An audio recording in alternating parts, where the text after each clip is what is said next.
Ladies and gentlemen, drivers, gig workers, and everyone in between, welcome to This Week in Rideshare podcast. I'm your host, Jared Hoffa. It is Thursday, January 29th, and this week, Lyft plays catch up.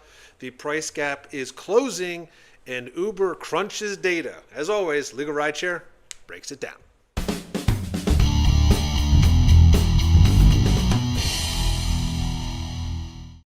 And from Legal Rideshare, I'm joined by the co-founder and lead attorney, Bryant Greening. Bryant, happy Thursday. Happy Thursday, Jared. Great to be back for yet another episode. Yeah, we're back to the basics here. We had a great time with Torsten, I believe, last week. And it's always great to mix it up, but every once in a while I like to go back to the basics. Right. No, we're back where we started. We can't forget where we came from. This Week in Rideshare is the original, the OG for the Legal Rideshare podcast. So good to be back and hit the ground running with it. It is, and hitting the ground running we shall. We're going to jump right in here.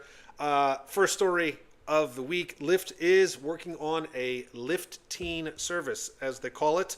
And this is from Bloomberg, and they reported, quote, similar to Uber's program for young riders, Lyft Teen will match passengers between the ages of 13 and 17 with drivers who have high ratings. PIN authentication will be turned on by default to confirm the user gets in the right car. Another safety measure, riders will automatically be prompted to begin audio recording, and parents will get a link to track their teens' trips in real time. Brian, we've talked about this a few times, but I think Lyft was, considering the idea or piloting the idea. It now seems like, according to Bloomberg, it's now happening. It's going to be an official rollout. Yeah, I guess it's just a matter of time here before Lyft tries to catch up and follow what Uber's doing. Obviously, bringing teens into the market opens up a lot more customers, people who use the app, spend money on the app. So I get why they're doing it from a business perspective. My position remains unchanged. When we talked about this with Uber, I think bringing kids onto the platform is just a bad idea. I think there's a lot that can go wrong for both the passenger and the driver. Oftentimes when we hear about drivers getting hurt, it's young people committing crimes, acting foolishly, whatever it is, it's often the younger clientele. And bringing in, kids into the mix, I think is dangerous for the drivers. Obviously, there are risks there for the passengers. We spend a lot of time talking about how kids need to have a sense of stranger danger, how they need to, know how to protect themselves and not put themselves into situations where they can be vulnerable. And as much as we want to believe in the rideshare system, we've seen that there are predators out there. And I'm uncomfortable with the fact that we are willingly, putting teens and young people into these cars when it just doesn't seem like the safe alternative. So I'm concerned on both sides of this. I appreciate some of the features that Lyft is trying to put into place to make it as safe as it can be, but at the end of the day, I'm still against it. Yeah, and Uber's been doing it, and we haven't really heard of anything major yet. I know last time that we talked about this, I said, time will tell, and eventually we're going to see a story. I will say, I agree with you wholeheartedly that it's a bad idea. At the moment, there hasn't, been anything that's major news revelation as far as Uber Teen. And now I guess Lyft just assumes, hey, it seems like it's okay for them. We should jump on the bandwagon. But there's so little data. And again, they're basing this on what they're calling high driver rating. But that really could be a very general statement. You could have a high driver rating and only be a driver for a year. So they're just, I don't know, it kind of seems like they're thrown to the wall until something breaks. Right. And when it does, we're going to be there, and we'll certainly be covering it and probably get involved in it in some capacity, I imagine. I would think so. Moving on, yet another interesting story about Waymo and really the speed to which this company is diving in now. And this time it's about the price gap between Waymo and Uber is closing. And this is from TechCrunch, and they reported, quote, a trip in a Waymo robotaxi still costs more on average than a human-driven Uber or Lyft ride. However, that gap is narrowing according to a new data published on Tuesday. Two factors working together are behind the change. Waymo has lowered its pricing, at least in San Francisco, where the data was pulled, while traditional ride-hailing rides on the Uber and Lyft networks have risen. So the new data that was just collected between November 27th and January 1st was simulating more than 94,000 rides or ride requests in the Bay Area. The company found that Waymo rides cost on average about $19.69, while Uber rides were slightly cheaper at $17.47. Lyft rides across the same period averaged $15.47. This is really interesting, Bryant, because probably about 6 months ago, when we were talking, Waymo rides were two things. One, they were slower, and two, they were way more expensive. We then talked about how the data showed users were willing to pay more. And then an evolution after that was Waymo started to use the highway. So all these things that Waymo was negative for is changing. Waymo's getting faster and Waymo's getting cheaper. And so these barriers that used to be there, which weren't even really a problem for a lot of these users, these riders, they're going away much faster than I think Uber, Lyft thought they would. Yeah, I would be very concerned if I was Uber and Lyft. The fact that we're seeing that Waymo is taking these steps towards their market and often, competing with them in a very direct way in terms of price, in terms of speed, they're going to take a huge part of the market share. And I think what we're seeing here is for the longest time, Uber was supported by all these investors, and their prices were, uncharacteristically and unreasonably low based on what it would have actually cost to make this ride happen. They had so much support from private investors that customers were paying way less than those rides actually cost. Now that they have to actually pay, and I should say charge what the ride is worth, the prices are going up. While at the same time, Waymo has all of these investors who are perhaps keeping their prices lower than they should be. So these two numbers are going in opposite directions, where Uber's kind of living in the real world. Waymo is having the benefit of investment and also the fact that they're not paying drivers. They don't have that added costs. If Waymo can get to the same price point as Uber and deliver a functionally similar ride in terms of speed, I have to imagine that a huge percentage of Uber and Lyft's market share is going to be eaten up by these self-driving cars. Yeah, and they even in the study said the OB CEOs, OB's the company that did this research, they told TechCrunch that they believe that this is a serious trend to watch because and they mentioned what I had just talked about, while last April's data implied customers were willing to pay more for Waymo, she's saying basically, quote, the novelty is wearing off, which means it's at an inflection point where people may not be willing to pay a lot more anymore because the fun of it's over. Well, what great timing, because now Waymo isn't much more expensive.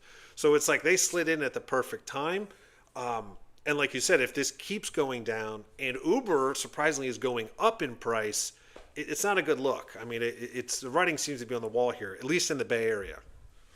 Yeah, I would be very concerned, like I said. And in our next story, we're going to talk about what Uber's trying to do to, overcome some of this. But if Uber falls behind and can't have a cheaper product that gets people from point A to point B in a faster way, I'm not really sure what they're offering. I mean, I think that customers are going to gravitate towards the self-driving vehicles for comfort, for privacy, for safety. As that technology gets better and better, Uber has to come up with a way to make its product more desirable. And the only way to do that, I think, is cost and speed. So that's where they have to put their focus. Yeah, just like you said, we'll go to our final story today, which really is about the data side here. Uber is creating AV labs to crunch this data, and this is from Gizmodo. They reported, quote, Uber announced Tuesday that its new AV Labs division that it says will manage data from Uber trips across all roads in all cities and airports the company serves for its robotaxi partners to access and use as they deploy vehicles. Last month, Uber announced its first robotaxi route, starting with a 9-square-mile area in Dallas, a partnership with the autonomous car and robot maker AV Ride. Unlike Waymo or Amazon, Zoox, and Tesla, Uber no longer has plans to use its own vehicles for robotaxi trips for the public, instead relying on smaller companies to handle the technology and development. Customers can request a ride from a robotaxi or one of Uber's existing services through the company's app. Yeah, this is so they're really diving heavily into the, as they argued, they're a software, they're a company, they're a technology company. This seems to be what they're leaning into. It feels a lot like, and they're not saying this publicly, it's starting to feel a lot like they're leaning more towards the Google of rideshare, where they're just sort of everywhere all at once, and they're kind of your central point to get whatever you want. That's what I'm starting to feel about this. I don't know Yeah, your and thoughts on that. well, it's interesting. I just spent the last segment kind of blasting Uber and saying they got to get their shit together. But this is, I think, how they do it. I mean, I think they're on the right path with collecting all this data because this is something that Waymo and similar AV companies don't have. They don't have they don't have cars on all these roads throughout the entire country and frankly world. So if Uber can be doing things to collect data, pump that into its AV system or partners, they have an opportunity to deploy the autonomous vehicles much faster than Waymo. Every time that Waymo enters into a city, it has to learn it. It has to go and figure out how it's going to navigate the roads, what the best paths are, what the obstacles are, how traffic patterns work. Uber can collect all that data through its existing technology. And as long as it has the partners to deploy autonomous vehicles and offer that as a service, if people want to have a self-driving car and Uber can provide it, well, that's one way for them to compete, and that's one way for them to push companies like Waymo down and try to maintain more of that market share.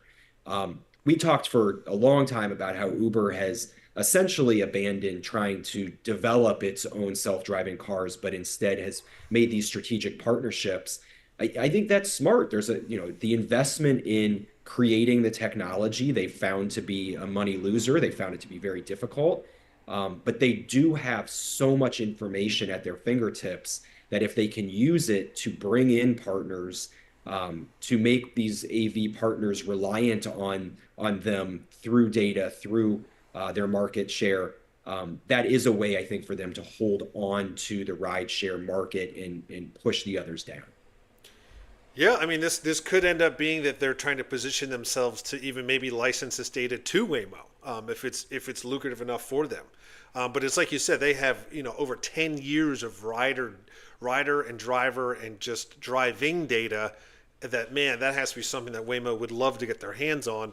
Like you said, and you pointed out very accurately, Waymo has. It's almost like it's taking someone to a new city that has never seen that city or even know how those roads operate at all. It's like they're going in completely blind, and they have to learn it, and then they have to slowly roll it out. It's been working, but nothing is better than having a zillion rides of data to back all of that up for safety and for efficiency and everything else. It's so yeah. I mean, they're definitely playing a different game now.